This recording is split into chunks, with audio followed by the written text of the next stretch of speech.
Bonsoir à tous. Voilà, nous allons commencer la dernière conférence de cet été et préparée pour la commission Angélico. Alors, nous recevons aujourd'hui l'abbé Jean-Marie Parra, et qui gentiment nous a dit oui pour cette conférence. Alors, le père Parra, pour qui ne le connaît pas, est prêtre auxiliaire à la paroisse Sainte-Marie des Sables d'Olonne. Il est modérateur de l'Union missionnaire vocationnelle Saint-Jean-Paul II actuellement. Il était plusieurs années chargé pour le service de vocation et aussi encore il continue avec le cycle Sainte-Thérèse et pour accompagner le cycle de discernement Sainte-Thérèse de Jésus et aussi accompagner le cycle Saint-Jean-Paul II et pour les garçons. Et le père Jean-Marie Parra, il va nous parler sur Saint Jean-Paul II, le pape de l'humanité et le prophète de Dieu. Alors Saint Jean-Paul II, pape depuis 1968 jusqu'à 2005 et 78. Voilà, pardon. Il faut faire de la mathématique. A été canonisé en 2014. À la géant de la foi, il a marqué l'histoire par son rôle contre le communisme et sa profonde spiritualité mariale. Pasteur proche des jeunes, et il a œuvré pour la paix et l'écuménisme, entre autres. Alors le Père Parra, on va recevoir le Père Parra qui va nous parler sur Saint Jean-Paul II. Je nous propose de nous confier à la Vierge Marie, qui a été très aimée par le Saint-Père, Jean-Paul II, pour commencer cette conférence sur Saint Jean-Paul II. Au nom du Père et du Fils et du Saint-Esprit, Amen. Je vous salue Marie, comblée de grâce. Le Seigneur est avec vous. Vous êtes bénie entre toutes les femmes, et Jésus, le fruit de vos entrailles, est béni. Sainte Marie, Mère de Dieu, priez pour nous pauvres pécheurs, maintenant et à l'heure de notre mort. Amen. Saint Jean-Paul II, priez pour nous. Au nom du Père et du Fils et du Saint-Esprit. Amen. Alors peut-être dire d'où je me situe pour parler de Saint Jean-Paul II. Tout d'abord, je ne suis pas un historien, c'est important de le dire, donc je ne vais pas vous faire un récit complet historique de la vie de Saint Jean-Paul II. C'est une première chose importante. La deuxième chose, je n'ai pas fait de doctorat sur Saint Jean-Paul II, ni en théologie, ni en philosophie, donc je ne vais pas parler de ça non plus, même si on va parler théologie et spiritualité. Mais je vais vous parler en tant que membre de la Compagnie Saint Jean-Paul II, qui s'appuie beaucoup sur cette figure de saint prêtre, missionnaire du XXe siècle, et aussi comme étant membre de l'Union missionnaire vocationnelle, qui promeut la culture des vocations. Et c'est sûr que Jean-Paul II a une grâce vocationnelle pour tous les états de vie, prêtre, consacré et marié. À la fois spirituellement et à la fois humainement. Et il sait enraciner cela dans l'histoire, dans toutes les dimensions de l'homme. Bien sûr, on va parler de son histoire. Alors mon plan, ça va être d'abord de parler de sa vie, court, parce que sinon il faudra lire une biographie complète, j'en conseillerais, de dire un peu son œuvre, spécialement théologique, on pourrait dire de pape, même s'il y a un peu une œuvre de philosophe avant son avènement comme pape, dire des éléments de son héritage, certains sont connus, certains sont moins connus, certains sont encore à faire fructifier, et répondre à cette parole qu'on a mis comme titre avec Mère, Reine des Anges, Jean-Paul II, le pape de l'humanité et le prophète de Dieu.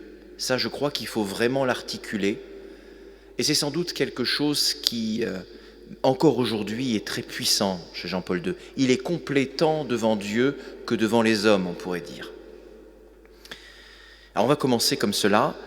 Pourquoi appeler Saint Jean-Paul II le pape de l'humanité, le prophète de Dieu? Alors il n'est pas le seul pape de l'humanité. Tous les papes aiment l'homme. Et l'Église est experte en humanité. Et on aime l'homme, l'humanité, en tant que Dieu aime l'humanité.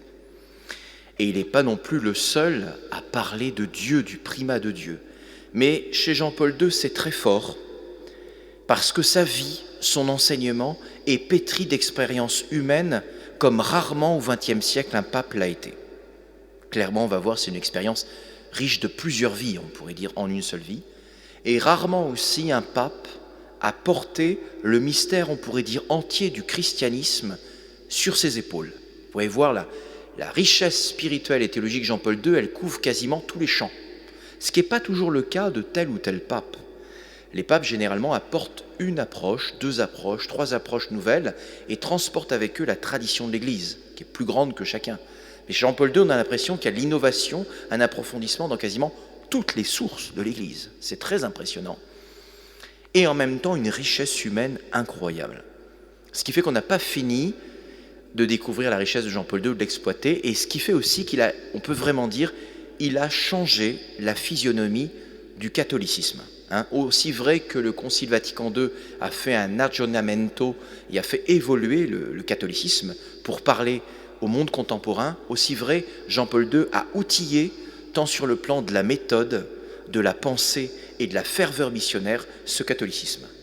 Et il n'y aurait pas la génération Jean-Paul II, il n'y aurait pas les laïcs missionnaires, un renouveau de la vie religieuse ou du sacerdoce en Europe s'il n'y avait pas eu Jean-Paul II. Ça, c'est sûr. Et quelque part, les papes suivants ont, spécialement Benoît XVI, ont, j'allais dire, fait fructifier l'héritage de Jean-Paul II. Mais c'est vraiment Jean-Paul II qui a été comme le pape, on peut dire, qui a mis en place le concile. N'en déplaise au grand théologien qui a été Paul VI, Jean-Paul II a quelque chose de l'ordre de la mise en application très puissante. C'est le 3e pontificat dans l'histoire le plus long, 27 ans. Donc c'est complètement énorme. Voilà, c'est le pape qui a permis de donner un nouveau droit canonique, un code de droit canonique, qui a donné le catéchisme de l'Église catholique, le compendium de la doctrine sociale. C'est colossal, en fait, ce qu'il a fait. Voilà. On verra les chiffres tout à l'heure, c'est inégalé quasiment. Donc on est en héritage de Jean-Paul II. Ça ne veut pas dire qu'on est de religion Jean-Paul II, on est bien de religion catholique, mais quelque chose qui est apporté par lui. Voilà. Commençons d'abord peut-être par sa vie. Alors, en voyant un peu sa vie, je me suis rendu compte que je me trompais dans les chiffres. Il n'a pas vécu 80 ans, mais presque 85 ans. Il est né en 1920 et il est mort dans les années 2005. Pas tout à fait à 85 ans. Il est né le 18 mai 1920, il est mort le 2 avril 2005. Il allait bientôt, à un mois près, avoir ses 85 ans. Donc c'est important de dire ça parce qu'il a connu 2 totalitarismes dans un pays frontière. La Pologne, c'est un peu comme la Terre Sainte, sans toute comparaison relative, c'est que c'est un lieu de passage. Hélas pour les Polonais, soit à droite, soit à gauche, ça tire et ça grignote le territoire. Donc ils sont à la fois de culture d'Europe occidentale et d'expression d'Europe orientale. Ils sont déjà des Slaves, mais avec une pensée latine. Ce qui fait qu'ils sont au carrefour dans l'Europe. Et ils ont été de passage, selon les guerres. Et il y a eu un court temps où Jean-Paul II a vécu en paix. Mais son père, et une fois qu'il sera séminariste ou prêtre, il ne connaîtra quasiment que l'invasion et la guerre. Donc il a connu des confluences, de par le contexte historique et géographique, de cultures qui s'entrecoupaient, s'entrechoquaient. Il a connu le monde allemand, il a parlé l'allemand, il a connu le monde russe qui est venu après avec le communisme, il a parlé le russe. Plus tard, il connaîtra l'italien en allant à Rome, il a appris l'espagnol pour traduire Jean de la Croix, il connaissait le latin et le grec, il connaissait le polonais, et il a appris le français et un peu d'anglais parce qu'il a visité l'Amérique. C'est complètement énorme. C'est complètement énorme la culture de cet homme et d'ailleurs la Pologne était en bonne harmonie avec d'autres cultures comme la culture juive. On avait pas mal de Polonais juifs. C'est pour ça, hélas, que pendant la Seconde Guerre mondiale, il y aura le fameux Auschwitz. C'est la Pologne, et voilà. Mais à la base, il a connu différentes religions, en particulier le judaïsme et le catholicisme, différentes confluences de cultures. Et de profil, il est beaucoup plus un romantique. Son poète préféré, c'est Rainer Maria Rilke, le grand poète allemand qui parlait français, qui était critique au début du XXe siècle de Rodin, par exemple, très francophone. Donc la pensée romantique, c'est une pensée très tourné sur l'absolu, très tourné sur la contemplation de la nature, très tourné sur le mystère de la subjectivité.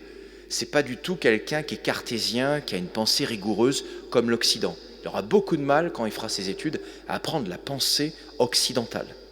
Occidentale d'Europe, quoi, d'Europe de l'Ouest. Et du coup, il aura du mal avec le thomisme, il apprendra sur le tard, il est beaucoup plus un romantique. Pour ça, quand vous lisez Jean-Paul II, c'est compliqué pour nous, les Français, c'est que c'est circulaire. Le même point est vu sous plusieurs angles. Et les paragraphes suivants, ça tourne sans arrêt. On aimerait avoir démonstration, conclusion, on passe au point suivant. Non, Jean-Paul II, c'est circulaire. C'est très slave, avec un grand sens de l'homme qui est très romantique. Il est marqué par ça, mais il a acquis quand même la culture. Donc c'est un homme riche. Donc c'est tout ça un peu le Jean-Paul II, le contexte où il va naître. Il naît dans une famille où le père, il a fait la guerre avant lui. C'est un monsieur Wojtyła. Ça sera une figure déterminante pour sa vie, puisqu'il va garder son papa jusqu'à un peu plus de 20 ans. Jusqu'à un peu plus de 20 ans. Précisément, son papa, je l'avais noté, va mourir en 41. Donc Jean-Paul II a 21 ans. Il faut savoir, on oublie en fait, il y a eu 3 enfants dans la famille de Saint Jean-Paul II, du petit Carole. Elle n'est jamais connue, hein. Il y a une sœur, il y a d'abord un frère, Edmund, il y a une sœur, si je ne me trompe pas, je me trompe toujours, si c'est Olga, et il y a Carole, le 3e. En fait, Edmund, il est né en 1906, donc il a 14 ans de plus en gros que Saint Jean-Paul II, que Carole. Et puis en 1916 est née Olga, qui est morte tout de suite à la naissance. Et Carole naît en 1920, c'est le dernier. Il va perdre rapidement sa maman. En gros, il a 9 ans quand il perd sa maman. On sait que monsieur et madame Wojtyła s'aimaient beaucoup, qu'ils étaient de très bons chrétiens. D'ailleurs, on dit qu'en ce moment, en Pologne, si je ne me trompe pas, il y a une tentative de procès en béatification des parents de Saint Jean-Paul II. Alors, ce qui est très étonnant, je ne serai pas un psychologue, mais ce serait très intéressant de voir la solidité humaine de Saint Jean-Paul II, qui n'a connu finalement que sa mère pendant 9 ans, et qui semble bien construit.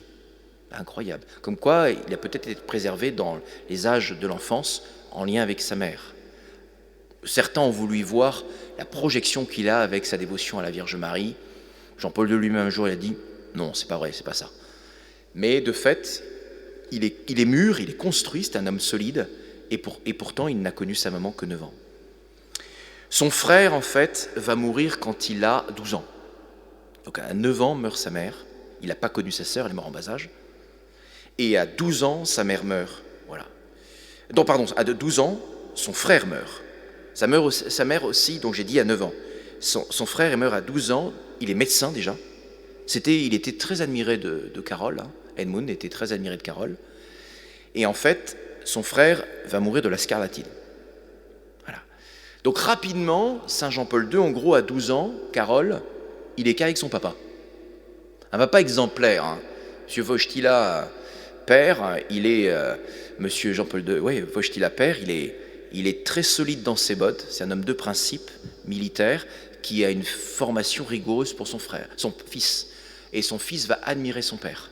Et on sait qu'à la mort de sa femme, le papa de Jean-Paul II se plonge beaucoup dans la prière solitaire, et bien des fois, Jean-Paul II verra en se réveillant son père prier la nuit.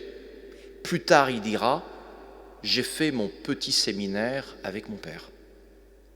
Donc il a eu un père d'une droiture, d'un sens patriotique, d'un sens du devoir remarquable, avec une vraie ascèse, tout en, quand il était jeune, qu'il a aimé sa femme, éduqué son fils dans la foi, dans le sens du service et le don lui-même, et il l'a édifié par sa piété. Ça, c'est clair. Malgré tout, M. Wojtyła va mourir quand Jean-Paul II, je vous ai dit, a autour de 21 ans. Donc il faut imaginer quand même qu'on a un jeune homme, à l'époque mûr, hein, c'est un adulte à 20 ans, aujourd'hui c'est plus le cas, mais à l'époque, dans les années 40, c'était le cas. On a un jeune homme qui est orphelin, en gros. Qui va devenir sa famille, ses amis, qui ne sont pas tous des catholiques, c'est très intéressant. Je crois que Jean-Paul II nous ferait beaucoup de bien aujourd'hui. Hein. Il a fait beaucoup de bien aux générations, on va en parler, post-70-80, mais il ferait beaucoup de bien à notre génération aujourd'hui qui a tendance à se replier. C'est aussi ce que je vais dire dans mon message, parce que lui, il a eu beaucoup d'amis, ses amis qui étaient chrétiens ou non chrétiens ou juifs, étaient ses amis. Hein, sa première famille, c'était ses amis, sa deuxième famille, c'était l'Église. Voilà. Il a eu quelques mentors, dont en particulier un prêtre qui était aumônier à la chapelle du château de Wawel, où il servait la messe. Et de fait, quand il connaîtra le nazisme jeune, en fait, il ne comprendra pas pourquoi les Allemands, intellectuellement, c'est fort quand même qu'un jeune dise ça, hein, que les Allemands persécutent les Juifs, parce qu'il aura cette parole, à un moment donné, mais pourquoi ils font ça? On a le même Dieu.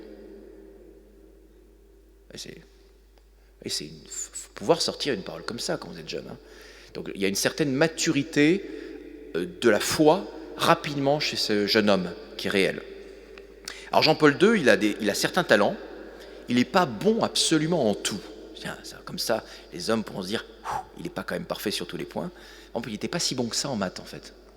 C'est son papa qui l'a invité à faire des prières au Saint-Esprit pour passer ses examens en maths. Et de fait, lui-même témoigne de cela quand il ne sera pas plus tard pour justement prier le Saint-Esprit. Mais de fait, il était doué en sport, hein, pour aller pratiquer le sport. C'était plutôt un beau garçon, un garçon qui était très avenant, très relationnel, assez équilibré, qui aidait les autres dans les devoirs, qui n'enterrait pas gloire, mais qui avait beaucoup de facilité, c'était vrai. Et de fait, ce qui le plaît dès 14-15 ans, c'est le théâtre.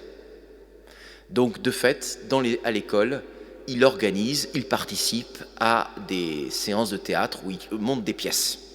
Ce n'est pas un musicien, même s'il était chanteur, pas plus que ça, mais il connaissait beaucoup de registres de chansons polonaises, chrétiennes ou normales hein, de l'époque. Mais de fait, c'est quelqu'un qui est un acteur de théâtre, il aime participer au théâtre, faire des représentations. Donc il est dans le monde de la culture rapidement. Et rapidement, en fait, il aura plusieurs mentors. Il a ce fameux prêtre polonais qui est un aumônier voilà, à Cracovie et qui va le marquer. Il va y avoir aussi, il va participer, moi j'ai découvert ça sur le tard, en fait j'ai découvert ça l'année dernière, en fin d'année, parce que quand je lisais que Jean-Paul II faisait le rosaire vivant, je ne savais pas de quoi ça agissait. En fait il a participé dans une aumônerie au rosaire vivant, qu'est-ce que c'est? En fait c'est Pauline Jaricot qui a monté le rosaire vivant. Et c'est quoi le rosaire vivant? C'est qu'on se relayait pour dire des dizaines pour les intentions missionnaires et chacun essayait de mettre une petite pièce pour aider les missionnaires. C'est comme ça qu'elle a fondé la propagation de la foi et était la première des 4 œuvres puisqu'elle allait devenir plus tard les œuvres pontificales missionnaires. Et donc les dernières, c'était les 200 ans ou les 100 ans, je crois, du rosaire vivant. Et quand on me disait Jean-Paul II faisait le rosaire vivant, je me disais est-ce qu'il faisait des scènes de spectacle voilà, avec les mystères? Non, en fait, il faisait du Pauline Jaricot. Et en Pologne, c'est très répandu le rosaire vivant.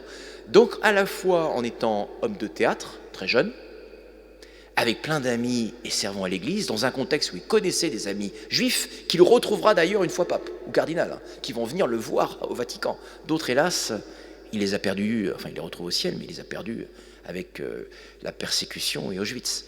Mais toujours est-il, il avait un autre aspect, c'est qu'il avait une forte dévotion mariale, ça c'était connu. Alors, le Polonais, par définition, a une forte dévotion mariale. Hein.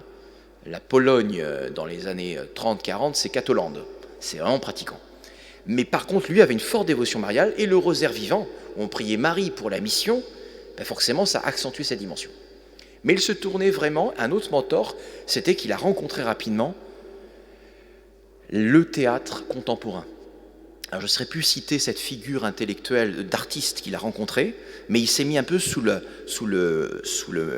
tutelle d'un artiste de l'époque qui pensait une radicalisation du théâtre. C'est positif ce que je dis, le mot radicalisation n'est pas l'air terrible, mais ce qu'en fait c'était on dépouillait la scène des ustensiles, des décors, pour se concentrer que sur la proclamation de la parole. Donc c'était un théâtre minimaliste qui mettait en avant la proclamation de la parole. Voilà une musique, comme en musique on a des musiques très modernes, très dépouillées. Il a été fasciné par ça, ça a l'air d'être un détail, mais quand il sera pape, il aura le sens de la parole et de la proclamation. Et en fait, il l'a pris au théâtre et il a été marqué par ça. Il a été marqué par ça jusqu'au point de penser à un moment donné devenir acteur de théâtre et participer à ça. Et il aura toujours l'amour des lettres, ce qui fait que quand il va étudier ses études supérieures, il étudiera la science de la littérature, la philologie, si je ne me trompe pas, et pas tout à fait que l'épistémologie, c'est-à-dire qu'il étudie un peu le développement de la langue. Donc il s'est très fortement intéressé, c'était un homme de culture théâtrale, il aimait son pays, patriote, voilà. Il a aimé l'art contemporain à travers le théâtre, mais il s'est intéressé aux racines de la langue, donc aux racines de la culture. Et de fait, il évoluait dans un carrefour culturel où il y avait une influence germanique, russe, et puis après aussi occidentale. Donc vous voyez, c'est quand même assez intéressant de voir, et un peu un brassage aussi avec le judaïsme. Homme de culture, vraiment homme de culture. Ça, c'est Jean-Paul II. Il va se passer quelque chose, c'est que au départ, il est parti pour étudier la littérature, la langue, et peut-être le théâtre. Il va y avoir un basculement dans les années, donc la Pologne, elle rentre dans la guerre, enfin, elle est pas rentre dans la guerre, elle est impactée par la guerre, et la guerre est un peu totale en 1941. Et en fait, son papa meurt à ce moment-là, et en 1942, Jean-Paul II prend une décision très forte pour sa vie, il a 22 ans, il arrête les études artistiques, littéraires, la pratique du théâtre, il décide de rentrer clandestinement comme séminariste. Voilà, il devient séminariste sous l'évêque qui est une grande figure, Adam Stefan Sapiena, qui est une grande figure polonaise qui va le protéger. Donc tout de suite, comme séminariste, il devient un séminariste clandestin et ouvrier. Faites-le. Ils sont abrités dans l'évêché de l'évêque, et en même temps l'évêque leur dit, vous n'aurez pas en gros un séminaire normal, il va falloir que vous travaillez, et donc il va travailler dans les mines, les carrières polonaises, et là il va avoir une découverte.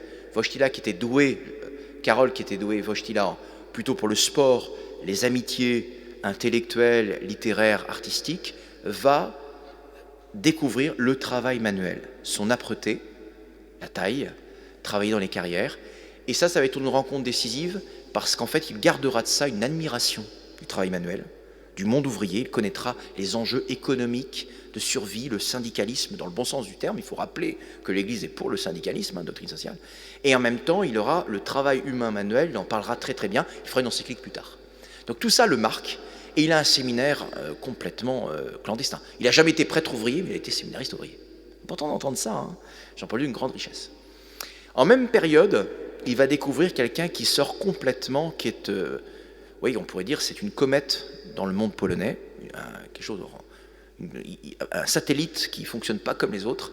C'est un laïc tailleur qui s'appelle Jan Tyranowski. Qui, Jean-Paul II n'a pas pu le faire, mais on sait que ça aurait été intéressant. Il aurait aimé qu'il soit en procès de béatification. Jan Tyranowski, c'est donc un laïc.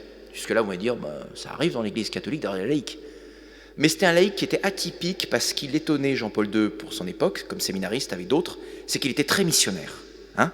La Pologne étant très chrétienne, c'est plutôt les prêtres en paroisse qui sont missionnaires, on a des instructions, tout ça. Là, on avait un laïc très missionnaire en faisant un travail de tailleur. Et en fait, il va rencontrer le séminariste Karol Wojtyła et il va lui passer deux choses qui sont déterminantes pour sa vie. Il va l'initier à la lecture du Père de Montfort et de Jean de la Croix. Et ça, c'est décisif pour Wojtyła, qui va vraiment plonger, et il le raconte dans un livre pour moi qui est important par rapport à la vie de Jean-Paul II. C'est Ma vocation, don et mystère, j'en parlerai tout à l'heure, le contexte de la rédaction de ce livre. Mais il dit lui-même, en fait, que ça l'a aidé à comprendre mieux la Vierge Marie. À un moment donné, comme il était très marial, il s'est dit, mais ma dévotion à Marie va suppléer ma dévotion au Christ. Et en lisant le Père de Montfort, il comprend que Marie est vecteur pour aller encore plus à Jésus. Et en même temps, donc le Père de Montfort, il doit sa devise Totus Tuus au Père de Montfort, qui n'était pas celle de Montfort. Montfort, c'était Dieu seul. Comme l'école française, c'est très trinitaire. Et puis d'un autre côté, il découvre Karol Wojtyła, ce qui va devenir aussi son mentor intellectuel. Hein, et plus tard, il fera un doctorat, il découvre Jean de la Croix. Plus tard, il fera un doctorat sur Jean de la Croix. Donc séminariste clandestin, ouvrier, dans un monde marqué par le nazisme, et il voit ses amis partir en camp de concentration. Hein, voilà. Et il voit la liberté culturelle limitée. Ce qu'il a connu au début de ses études d'étudiant, c'est fini. Là, il y a une oppression au niveau culturel. Et à un moment donné, juste avant, je n'en ai pas parlé, parmi ses amis, il y aura il y aura un dilemme. Est-ce qu'on résiste avec les armes ou est-ce qu'on résiste autrement? Et Jean-Paul II ne tranchera pas, c'est très intéressant, vous voyez dans le film Carole, qui est très bien narré là-dessus, c'est qu'en fait il comprend tout à fait qu'on peut résister avec les armes, parce que ça s'appelle de la légitime défense en fait. Donc on a le droit de défendre sa terre, son pays, voilà, on sait qu'il peut y avoir des morts, mais il y a des enjeux quand même de résister à l'oppresseur. Mais lui il fait le choix, parce qu'il ne se sent pas capable de tuer quelqu'un, hein, c'est tout à fait légitime, de défendre par la culture. Donc il organisera clandestinement des représentations chez les uns, chez les autres, avec d'autres, très sous le mode justement du théâtre moderne qui l'intéressait à lui, minimaliste, pour véhiculer l'héritage polonais, pour résister, pour transmettre la culture. Cette notion est capitale, parce que plus tard, c'est le pape lui-même qui parlera de la culture aux chrétiens, de la culture chrétienne, de l'héritage européen chrétien, etc. Et c'est comme ça d'ailleurs qu'il va faire en partie tomber le communisme en Pologne. C'est-à-dire qu'il a conscience qu'il faut véhiculer la culture, il dira cette parole très forte, il dira « la foi adulte, c'est fait culture ». Quand une foi n'est pas culture, elle n'est pas encore adulte. Donc il transmettait l'héritage polonais pour survivre à l'oppresseur nazi, mais en même temps, c'était un acte de résistance qui était, s'il était arrêté, c'était condamnable. Donc ça, c'est juste avant de devenir séminariste. On ne sait pas exactement la conversion de Jean-Paul II, quand est-ce qu'il est devenu séminariste, comment le déclic. On nous raconte des choses dans les films, dans la biographie, il ne le dit pas. Dans ma vocation dans le mystère, il n'explique pas le quand ça s'est passé, le comment. Moi, je fais ma petite interprétation, ma petite option, que je dis souvent aux jeunes, je pense qu'il y a eu un faisceau de convergence. Le Seigneur me confirmera ça, Jean-Paul II me confirmera ça au ciel, ou pas, mais je pense qu'il y a eu un faisceau de convergence. Ce qui est certain, ça je pense que c'est absolument vrai, c'est que Jean-Paul II s'est dit comment je peux servir le mieux l'homme. Et tout l'homme. Un peu dans la logique de Paul VI, Populorum Progressio, tous les hommes et tout l'homme. Et qu'il a compris que la résistance culturelle ou l'amour de la littérature ne suffirait pas. Et il a clairement vu ce que c'était que le nazisme, un totalitarisme qui défigurait Dieu, parce que le nazisme est croyant, et après le communisme, mais il est à la période du nazisme, en début à 22 ans, et clairement il voit qu'être prêtre, c'est s'occuper de tout l'homme, ouvert à la transcendance. Et là, il y a un basculement. C'est sans doute là un faisceau convergent. Il y en a un autre, c'est sans doute l'influence des prêtres qu'il a connus, spécialement son mentor, à lequel il servait la messe au château de Wawel. C'est sûr. Mais pas que. Je pense qu'il y a eu cette prise de conscience de « pour servir mieux l'homme, je dois être prêtre ». Et c'est clair, quand on voit le pape une fois, Jean-Paul II une fois pape, sa question c'est de servir tout l'homme. C'est pour ça que je vous ai dit qu'il est le pape de l'homme, de l'humanité. C'est sa première encyclique. Donc là, il le sent très bien, et il aura cette confirmation plus tard quand il sera prêtre et évêque, où il confessera des nazis, ou même des communistes repentants, où il verra bien que le ressort de la conscience humaine ne peut pas être il peut être comprimé, mais pas détruit, malgré l'idéologie nazie ou communiste. Donc il voit bien que le Seigneur est plus grand. Il dira lui-même au discours de son pontificat, « Le Christ sait ce qu'il y a dans le cœur de l'homme ». Donc on voit très bien en fait que son appel, il est lié à servir l'homme et tout l'homme. Donc là, il y a un basculement en 22 ans. Le monde de la culture, les études littéraires, ça sert l'homme, mais dans un contexte de reconstruction du pays, de soutenir les forces vitales. Il faut aller plus loin. Et il dira même à son évêque, en postulant comme séminariste, « J'ai plus personne, j'ai plus de famille, je suis dispo ». Donc il se rendra dispo pour le service du Seigneur. Et je pense que c'est une convergence, sa vocation est venue du besoin des âmes, besoin de l'homme, du temps, tout ça, et paf, à un moment donné, ça vous fait un futur prêtre qui porte la culture avec lui. C'est très fort parce que, vous voyez, c'est pas qu'une attache personnelle à Dieu, il y a quelque chose de l'ordre du service de l'homme, de toute la culture qui se joue. C'est très fort, vous ne pouvez pas séparer service de l'homme et service de Dieu, Jean-Paul II. C'est vraiment très, très fortement lié. Donc il devient séminariste clandestin, parce que à l'époque c'est comme ça, sinon on est arrêté. Il travaille en même temps, il étudie en même temps qu'il travaille, alors je ne sais pas comment on peut faire, et il étudie quand il peut de temps en temps les livres du père de Montfort. Il dira lui-même qu'il a toujours le traité de la vraie dévotion dans la poche et qu'il était complètement usé, et il lit les poèmes de Jean de la Croix, c'est comme ça qu'il a voulu apprendre l'espagnol, et il va être ordonné un peu plus tôt que les autres. Déjà il est très bon, il est plutôt doué, mais il n'en tire pas gloire parce que son évêque l'envoie à Rome passer un doctorat en théologie, et lui choisira d'étudier Jean de la Croix. Il ira chez les dominicains, l'Angelicum, il étudiera Jean de la Croix. D'ailleurs, il ne sera pas trop compris à l'époque, parce qu'il a une approche un peu moderne, personnaliste avant l'heure, et il a quelqu'un en face de lui qui l'écoute, qui est un cador à l'époque de la théologie, c'est le père dominicain Garrigou-Lagrange. Voilà. Mais il passera rapidement un doctorat en théologie, sera ordonné un an plus tôt, prêtre, il partira à Rome, et à Rome, il va découvrir la romanité, hein, l'Église universelle. Et puis on est à l'époque de Pie XII. Il faut savoir, conscience, moi j'ai découvert ça plus tard, les Polonais, ça aimait pas Pie XII. Ils sont catholiques, ils aiment le pape, mais pas plus que ça. Pourquoi ? Parce que Pie XII avait une vision différente que les évêques polonais sur la question de la résistance ecclésiale vis-à-vis du nazisme et du communisme. Parce qu'en fait, pour un Polonais, c'est tout un. Il faut sauver la patrie, il faut résister. Pie XII a essayé de voir comment on pouvait sauver les meubles, mais sans aller au frontal, quoi. Et donc Jean-Paul II n'avait pas un bon préjugé sur le pape quand il est arrivé comme séminariste. Vous voyez, c'est intéressant, hein. Mais malgré tout, il ne deviendra pape lui aussi. Donc il est à Rome, il rencontre des Français à Rome, il va apprendre l'italien, il va apprendre le français, il va s'ouvrir à l'Église universelle, voilà. Il revient, il est vicaire en paroisse, il arrivait tellement de mal avec le père Dominique, un jour on a vu où était sa paroisse, il y a un tableau dans sa paroisse originelle où il était vicaire. Il avait tellement de mal parce qu'ils n'avaient pas des moyens à l'époque, il s'était fait un poulailler pour survivre, le gars. Parce qu'au début, il ne mange pas beaucoup, donc il fait un poulailler pour manger, hein. On est en situation de guerre. Et rapidement, en fait, l'évêque va lui dire on aura besoin de reconstruire le pays, donc vous allez continuer les études. Maintenant, c'est en philosophie, il faut passer à un doctorat parce qu'on aura besoin de vous.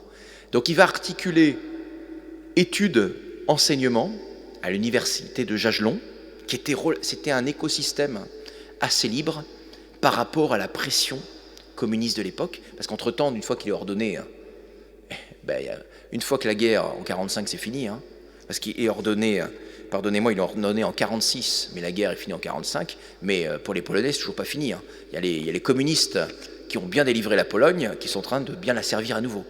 Donc en fait, ils avaient les universités, les lycées. Mais du coup, à l'université Jagellon, Wojtyła, le jeune abbé Wojtyła, aura une marge de manœuvre et il va faire des études en philosophie. Alors c'est un peu compliqué ce qu'il va faire, c'est même très compliqué. Lui-même trouvera que c'est très compliqué, mais il va enseigner dans un contexte où il aura la liberté pour le faire. Il sera professeur de morale.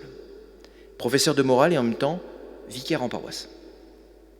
Et il a un peu 3 ou 4 occupations. Il est professeur de morale, vicaire en paroisse, le week-end il emmène les jeunes couples en montagne, il aimait beaucoup ça, et il s'intéresse aux jeunes et dès qu'il peut il monte des chorales. Et il a été aussi aumônier étudiant. Voilà. C'est un peu le parcours de Jean-Paul II au début. Et Jean-Paul II en fait va étudier la philosophie contemporaine, précisément un disciple du grand fondateur de la phénoménologie au XXe siècle, Edmund Husserl. Il va étudier Max Scheler, qui a un traité sur la sympathie, c'est un peu technique. En gros, c'est non pas comment est la chose en soi, mais comment la chose m'apparaît. À moi, personne, comment elle m'apparaît, ce qu'on appelle le phénomène. Et pourquoi il fait ça ? On pourrait dire, mais pourquoi il se fait du mal ? Déjà, il va se faire du mal parce qu'il apprend à fond l'allemand pour traduire Scheler en polonais. Il dit lui-même que ça a été dur. Mais en le faisant, en fait, il le fait parce qu'il veut voir si on peut parler de nouvelles manières de la morale et du bonheur en particulier. Et donc, il va utiliser les catégories un peu allemandes de la phénoménologie pour voir si c'est possible. Il dira lui-même à la fin, ça ne marche pas avec Scheler. Son doctorat, c'est de montrer que Scheler, c'est pas compatible. On ne peut pas utiliser. On pourrait dire, alors, ça ne sert à rien. Si, parce que lui-même se dira, il faut que je trouve une manière de parler à l'homme contemporain de la morale, du bonheur, dans un langage qu'il comprenne et qui ne soit pas qu'un langage du devoir. Et c'est pour ça qu'il va développer après personne et acte et tout ça. Et la théologie du corps s'appuiera sur personne et acte, etc., ou la personne comme don. Tout ça viendra de ce démarrage de doctorat où il se dit, il faut que je parle d'une autre manière. On est donc dans le jeune abbé, voilà. Alors, il est quand même repéré, hein. Alors, il est repéré par son zèle. Il est repéré par son zèle, hein. Jean-Paul II, c'est pas un classique parmi les Polognes classiques de l'époque, c'est plutôt un moderne. Mais c'est quelqu'un qui est très sacerdotal, ce qui fait que les aînés plutôt classiques reconnaissent que le jeune abbé Wojtyła, c'est vraiment un bon prêtre. Par contre, il est atypique, toujours en retard, mais surtout, il est toujours des chaussures mal fagotées, il fait beaucoup de sport, il part beaucoup en montagne avec les jeunes, et il n'hésite pas, s'il faut se mettre en tenue de sport, enlever la soutane, il n'y a aucun problème pour Wojtyla. Donc il sort un peu des clous. Ce qui fait qu'il n'est pas repéré tout de suite comme évêque. On se dit, c'est un poète, c'est un intellectuel, c'est un mec atypique, pourquoi le prendre? Et le grand, en fait, sans doute, ce qu'on s'imagine, c'est que ce qui est un peu romancé, mais c'est probable, c'est que les communistes verrouillaient tous les accès, en fait, à l'épiscopat, pour surtout pas qu'il y ait de levée du peuple polonais. Donc, en fait, le primat de Pologne, qui est considéré comme le primat du deuxième millénaire, hein, le grand Wyszynski, qui a été un mentor pour Jean-Paul II, qui a continué la dévotion mariale, qui lui avait une approche au frontal, on résiste aux communistes frontalement, ce qui fait qu'il a été arrêté. Et quand il lui-même arrêté, avait une telle dévotion mariale qu'il n'avait pas de haine contre ses bourreaux. Mais Jean-Paul II ne se prendra pas comme ça.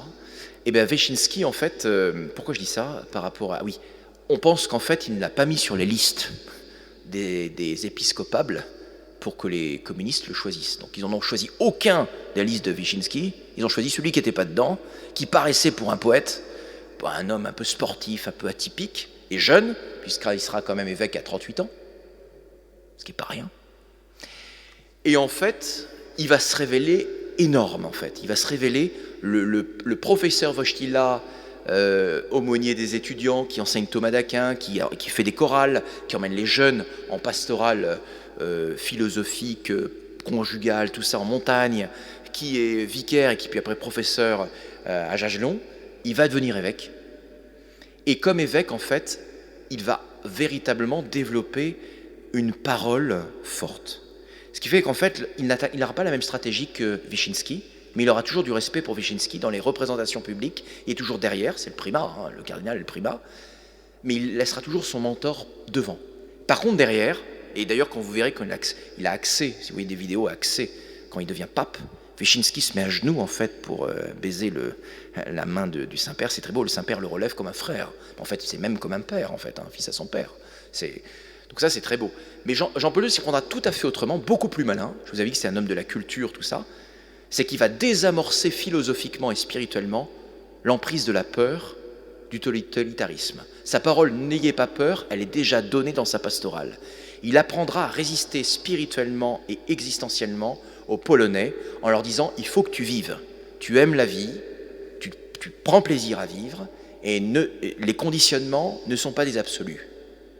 Et donc en fait, il va développer ce discours-là de la beauté de la personne, de la résilience, de l'engagement, ce qui fait qu'au bout d'un moment, la pastorale, la dictature de la peur des communistes prend moins de prise sur Wojtyla. Et il va être repéré comme un orateur dangereux.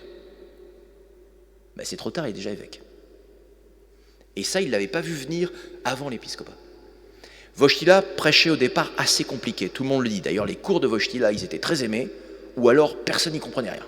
C'est très aimé ou c'est compliqué. Et les débuts de la prédication de Jean-Paul II sont compliqués, hein. Il va s'affiner avec le temps. Bon, voilà.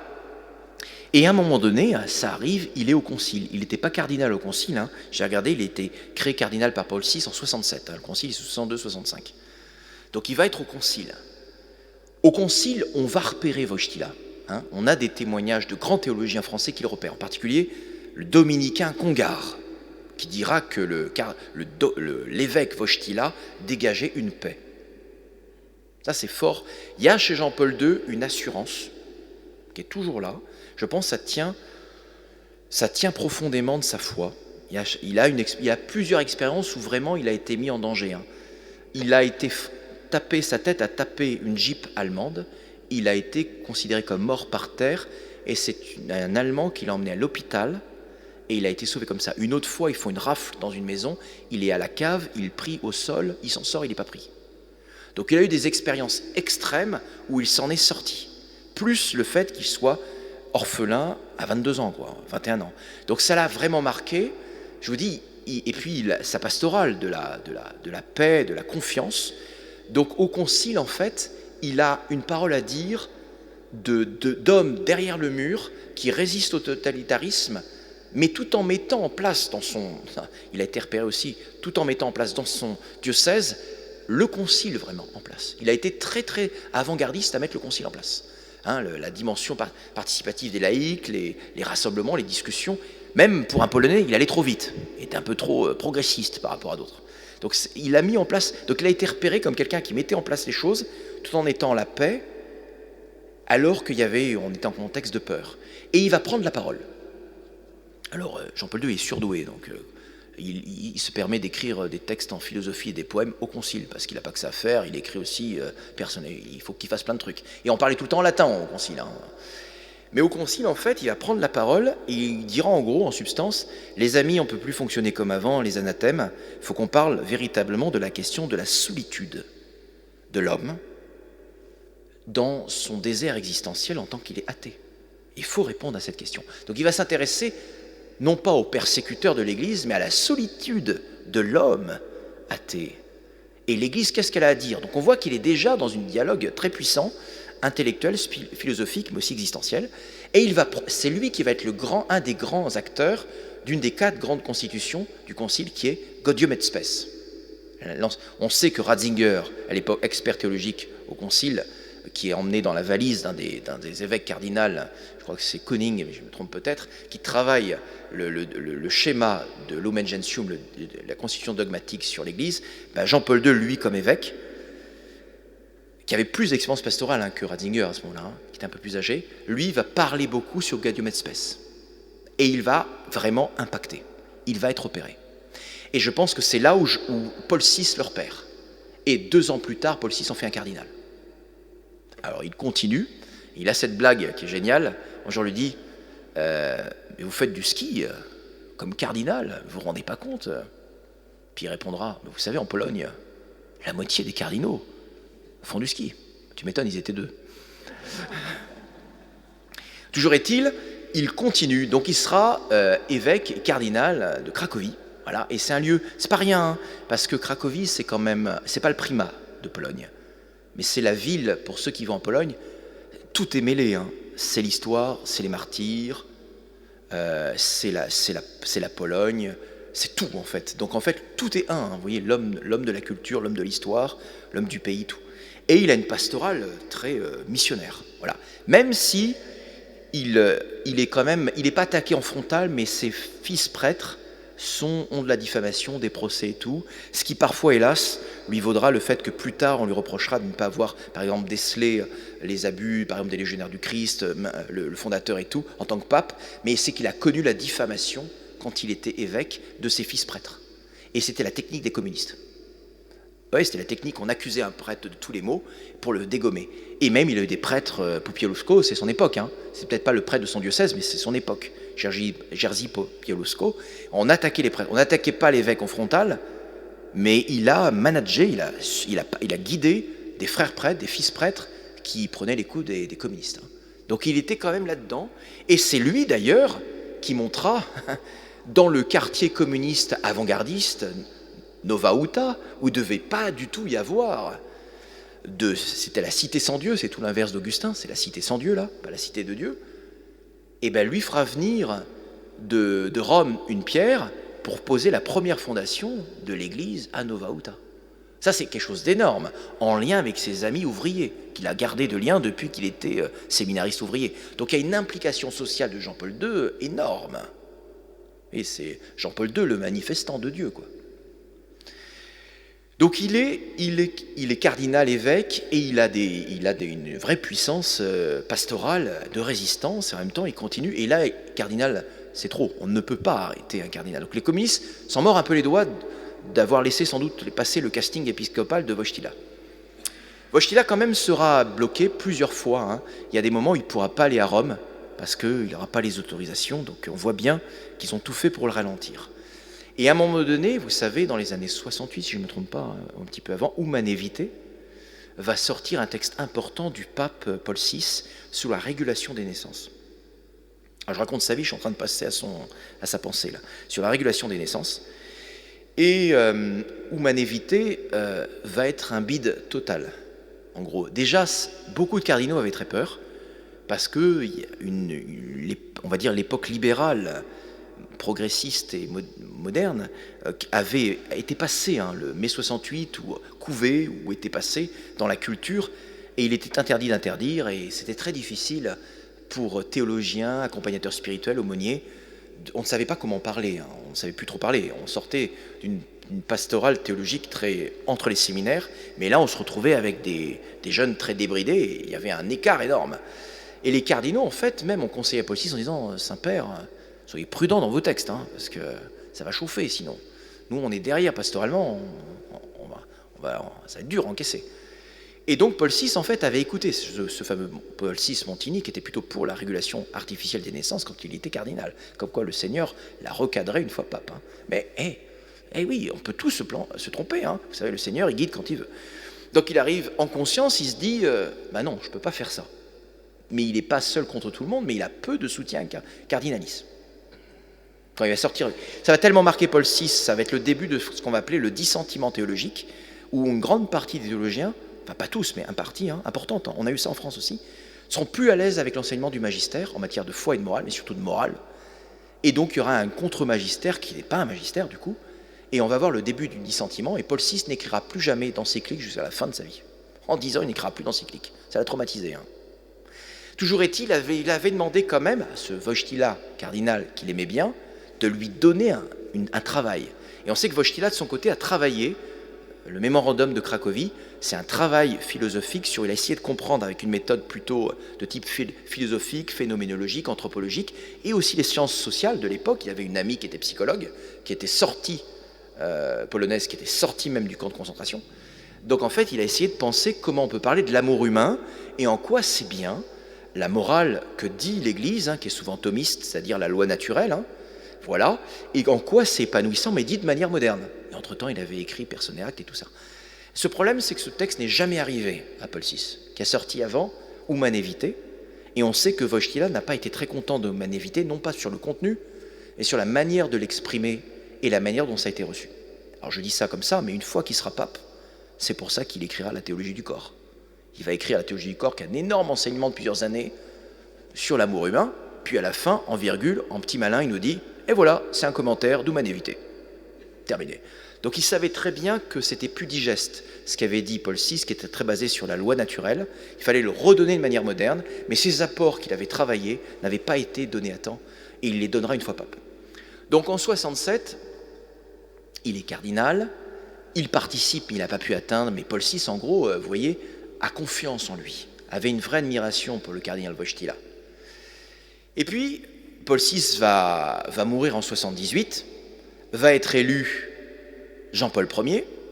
En gros, Jean-Paul Ier, il fait 33 jours, voilà, un peu là, voilà, c'est une prophétie, il y a 33 jours. Et puis, Wojtyla arrive comme pape, il est élu. Donc tout de suite, il dit lui-même qu'il reprend le nom de Jean-Paul Ier. Donc Jean-Paul Ier, c'est quoi Jean-Paul Ier? C'est le nom de Jean XXIII et de Paul VI. C'est les deux papes du concile. Donc Jean-Paul II se dit, je reprends l'héritage de Jean-Paul Ier qui n'a pas pu se faire, et moi aussi je vais être le pape qui met en place le concile. Donc on peut vraiment dire, Jean-Paul II a mis en place le concile.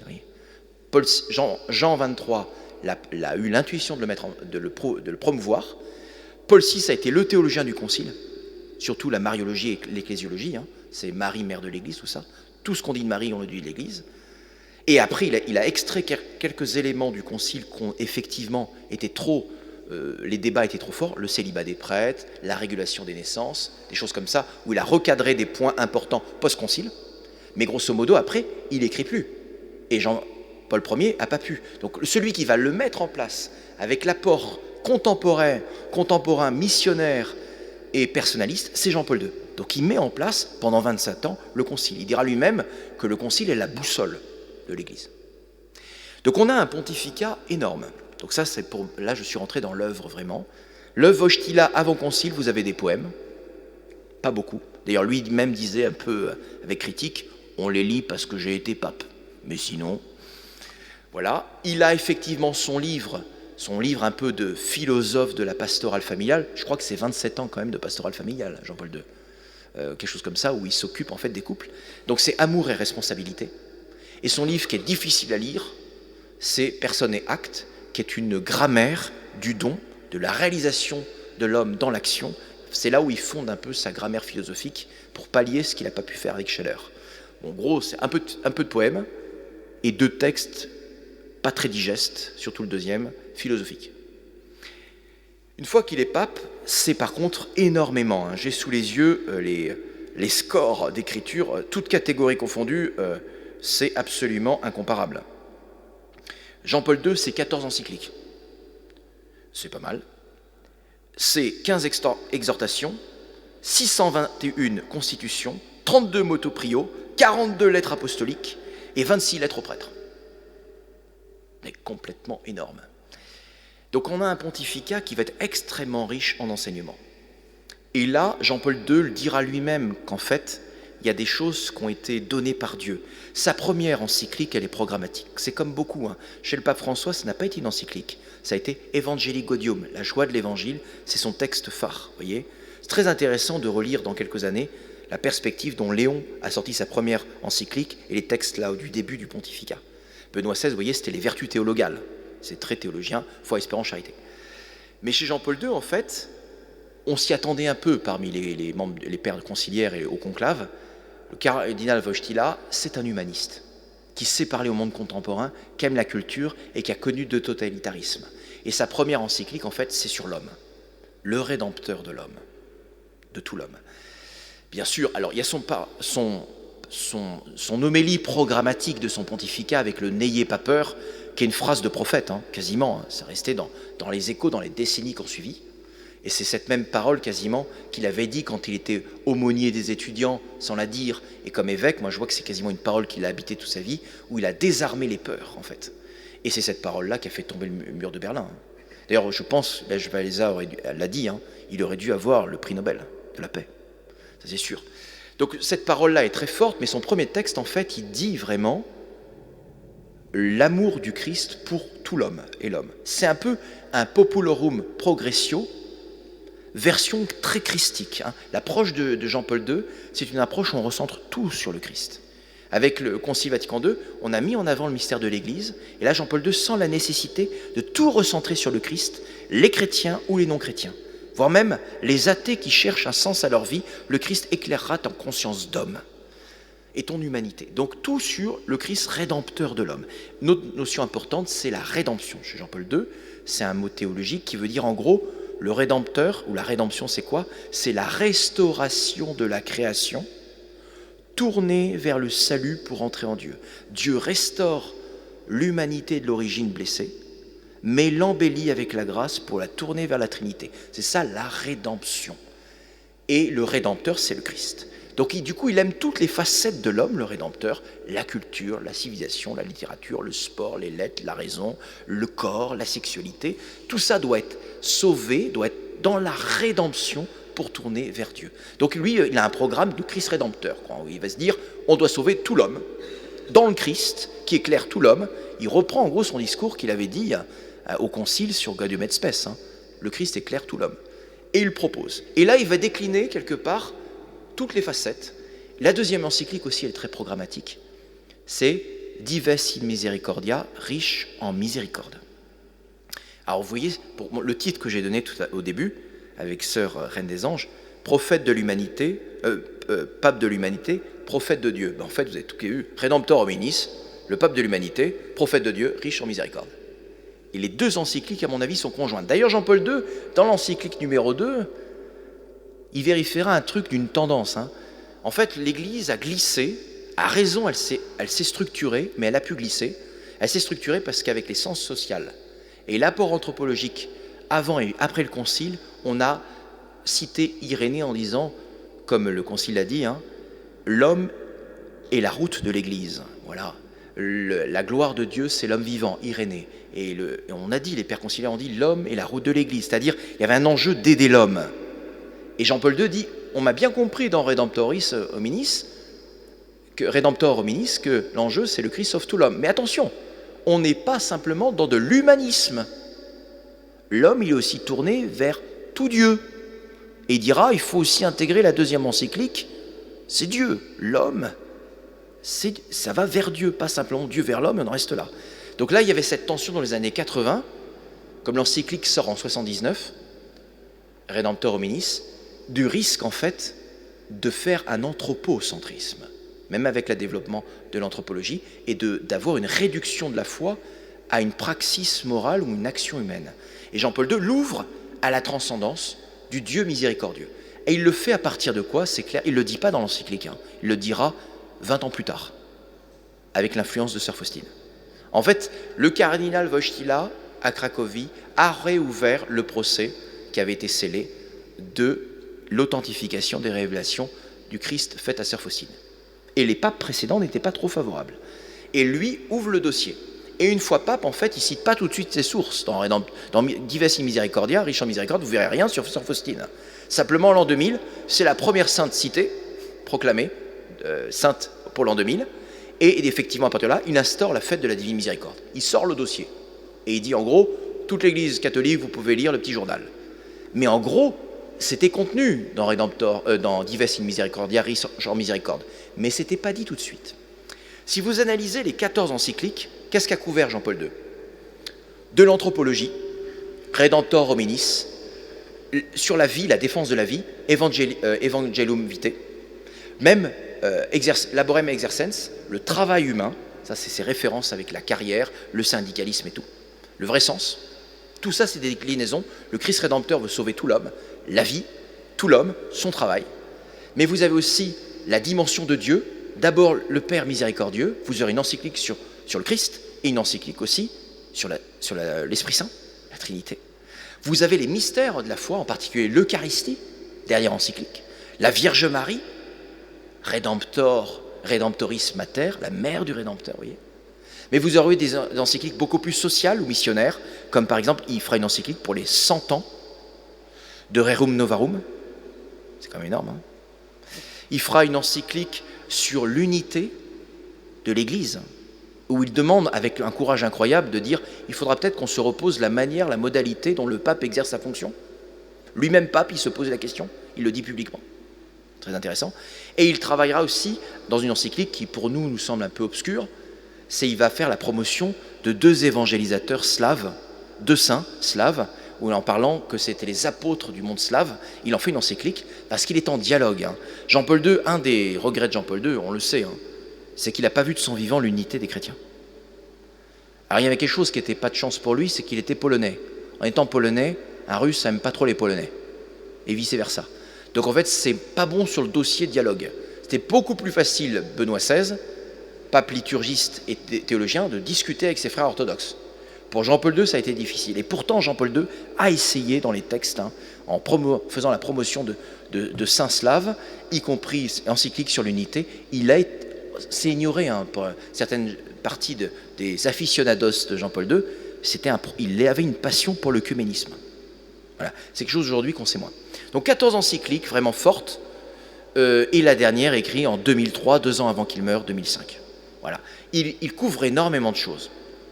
Ce qu'on retient de Jean-Paul II, sur son enseignement magistériel, il y a d'autres textes qui sont grands, qui ne sont pas des encycliques. Je pense au texte sur la souffrance, Salvifici Doloris, le sens de la souffrance chrétienne. Le texte un peu testamentaire au niveau pontifical, parce qu'au niveau personnel, il y a un autre texte testamentaire, c'est celui-là. Il y a son testament qui peut être lu, c'est très court. Au niveau pontifical, c'est au début, la lettre Novo Millennium Inuente, au début du 3e millénaire. Ça, c'est typique de Jean-Paul II. Hein. Wyszynski lui avait dit « Tu seras le pape qui fera rentrer l'Église dans le 3e millénaire ». C'est quand même assez costaud de dire ça, parce que le gars va faire 27 ans de pontificat, mais on peut se tromper. Hein. Puis après l'attentat en 81, on ne savait pas s'il allait aller jusqu'au bout. Donc en fait, lui, il a une perspective millénariste, dans le bon sens du terme. C'est pas apocalyptique ou quoi que ce soit. C'est qu'en fait, il a conscience des grâces historiques et que l'Église va franchir une étape au 3e millénaire. Et de fait, l'étape jubilaire des 2000 ans a été une grande étape qui a marqué l'an 2000 de Jean-Paul II. À Rome, moi j'y étais, le jubilé, ça a marqué. Hein. Et donc, et vous savez, on va fêter bientôt un jubilé, c'est en 2033, c'est les 2000 ans de la rédemption. Peut-être qu'on le fera sous pontificat de Léon XIV. Donc ce texte-là, à l'entrée du 3e millénaire, Jean-Paul II donne toute une approche pastorale, spécialement une pastorale de la sainteté. Jean-Paul II a énormément canonisé de jeunes et de personnes pour promouvoir ce que disait le Concile sur l'appel à la sainteté. Ça, c'est le texte, on pourrait dire, en plus des encycliques, la lettre 3e millénaire et le texte sur la souffrance. On pourrait dire aussi, bien sûr, la catéchèse de théologie du corps, qui sont énormes, que Jean-Paul II lui-même n'a pas voulu intégrer dans le catéchisme, sinon je crois qu'il aurait doublé, mais il en a fait quelque chose, un excursus complémentaire. Et puis aussi, forcément, ce texte sur les femmes. Hein. Certains ont dit, si les docteurs de l'Église, c'est sur ce texte-là. Moi, je ne sais pas si les papes peuvent être docteurs, parce qu'ils sont docteurs de facto, et qu'ils sont papes, en fait. Hein. Mais en fait, c'est Mulieris Dignitatem, la dignité de la femme. Ça, c'est un texte. Il a écrit une lettre aux femmes, et la Mulieris Dignitatem, un texte, une exhortation sur la dignité de la femme, qui est un texte vraiment important du magistère du Saint-Père. Et puis sinon, à titre personnel, il a été un pape assez moderne. Pourquoi ? Par exemple, Jean-Paul II, il a dit qu'il était malade. Avant, on ne disait pas. Le corps, c'est comme le corps du roi. Le corps du pape, c'est sacré. On ne sait rien, en fait. Ça va pas, on ne sait pas. Et bien, Jean-Paul II, il disait, quand il allait à l'hôpital, à la fin, il est tellement à l'hôpital qu'il disait que l'hôpital, c'était Vatican III, quoi. C'était le lieu où il se reposait. C'était le voilà. Et de fait, il a eu des correspondances avec des journalistes. Vous savez, il y a eu Entrée dans l'espérance, il y a eu plusieurs textes qui ont été écrits, je crois avec Froissart ou d'autres, où Jean-Paul II, en fait, s'est exprimé.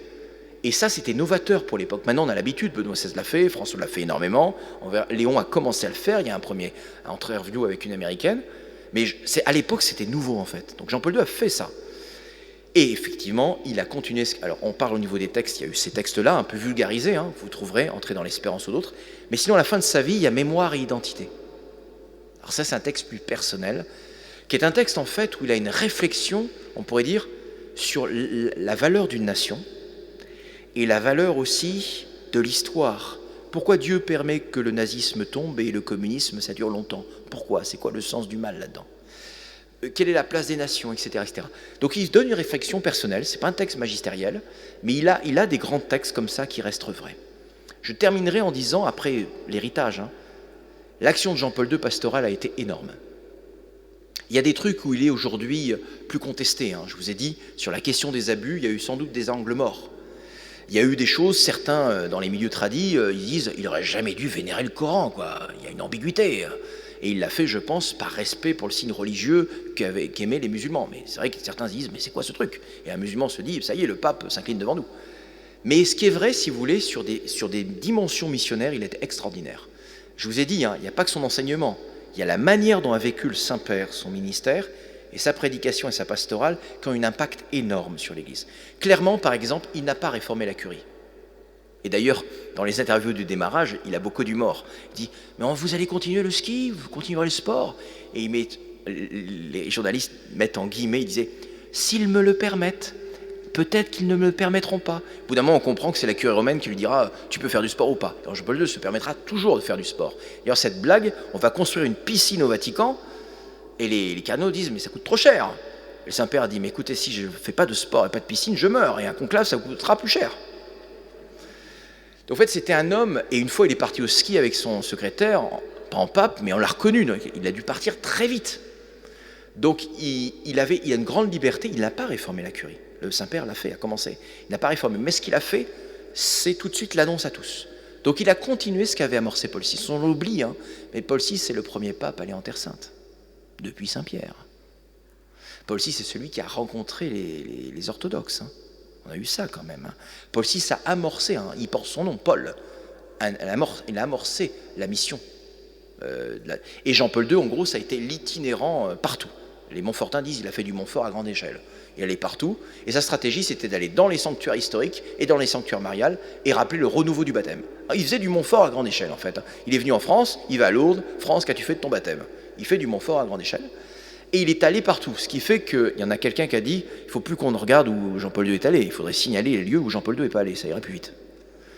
Donc il a voyagé énormément.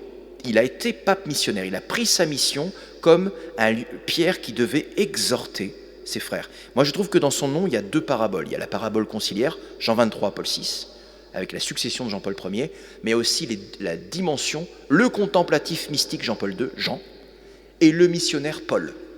Et clairement, il y a les deux figures en Jean-Paul II. Le mystique, on le sait que le pape est mystique, on sait que c'était un grand priant, ce qui fait que dans les voyages, on disait en gros à ceux qui organisaient, évitez de passer trop près des églises. Le Saint-Père va rentrer, vous allez perdre du temps. Donc les gars calculaient un peu, vous voyez, donc c'était un vrai spirituel, en même temps un vrai missionnaire. Donc on reconnaît l'action missionnaire de Jean-Paul II.